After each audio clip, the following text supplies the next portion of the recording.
બરોબર ભાઈ 12 વીઘા વચ્ચે બેઠેલી મેલની છું હતા ઈશ્વરની મેલની છું ગઈડિયાની પૂજેલી મેલની છું અને આ વેરાએ આ સમયે કદાચ મારો રોમ ઉજાડતો હશે મને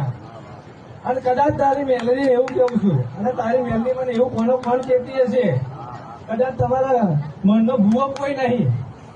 પણ કદાચ આ પીઢીએ બરોબર 2 મહિના થાય અને કઈ ખારો કોટર ઉતારી ના દઉં તો મારું ભૂલા પોતાની મેલડી નું